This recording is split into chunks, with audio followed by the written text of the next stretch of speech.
DCB മീഡിയയുടെ പുതിയൊരു വീഡിയോയിലേക്ക് സ്വാഗതം. ഇന്ന് ജൂലൈ 6 തിങ്കൾ. ഇന്നും തുടർന്നു വരുന്ന ദിവസങ്ങളിലും നിങ്ങൾ അറിഞ്ഞിരിക്കേണ്ട പ്രധാനപ്പെട്ട വാർത്താ അപ്ഡേറ്റുകളാണ് ഷെയർ ചെയ്യുന്നത്. ചാനൽ ആദ്യമായി കാണുന്നവർ സബ്സ്ക്രൈബ് ചെയ്യുക, വീഡിയോ ഇഷ്ടമായാൽ ലൈക്ക് ചെയ്യുക, ഫേസ്ബുക്കിൽ കാണുന്നവർ പേജ് ഫോളോ കൂടി ചെയ്യുക.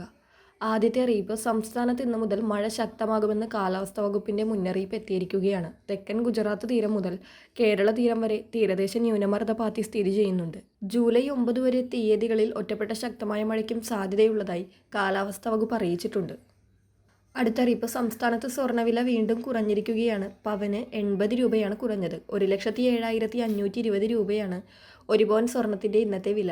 ഗ്രാമിന് ആനുപാതികമായി 10 രൂപയാണ് കുറഞ്ഞത്. 13,440 രൂപയാണ് 1 ഗ്രാം സ്വർണത്തിൻ്റെ ഇന്നത്തെ വില.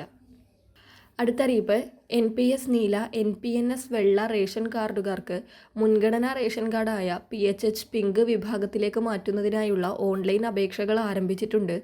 അംഗീകൃത അക്ഷയ കേന്ദ്രം വഴിയോ സിറ്റിസൺ ലോഗിൻ പോർട്ടൽ വഴിയോ ജൂലൈ 17 തീയതി വരെ അപേക്ഷിക്കാവുന്നതാണ്. അതിനാൽ അർഹതയുള്ളവർ അപേക്ഷിക്കുക.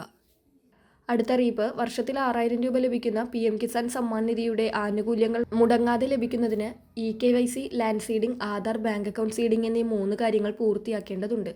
കർഷകൻ ജീവിച്ചിരിപ്പുണ്ടെന്ന് ബോധിപ്പിക്കാനാണ് EKYC ചെയ്യുന്നത്. മുൻപ് രജിസ്റ്റർ ചെയ്ത കൃഷിഭൂമി ഇപ്പോഴും കർഷകന്റെ കൈവശമുണ്ടെന്ന് ഉറപ്പാക്കാൻ ലാൻഡ് സീഡിംഗും, ധനസഹായം കൃത്യമായി ലഭിക്കാൻ ആധാർ ലിങ്ക് ചെയ്ത ബാങ്ക് അക്കൗണ്ടും ആവശ്യമാണ്. നിലവിൽ ആധാർ സീഡ് ചെയ്ത അക്കൗണ്ടുകളിലേക്കാണ് പണം വരുന്നതെന്നതിനാൽ പണം ലഭിക്കാത്തവർ പോസ്റ്റ് ഓഫീസിൽ പുതിയ അക്കൗണ്ട് ആരംഭിച്ച് ആ പ്രശ്നം പരിഹരിക്കാവുന്നതാണ്.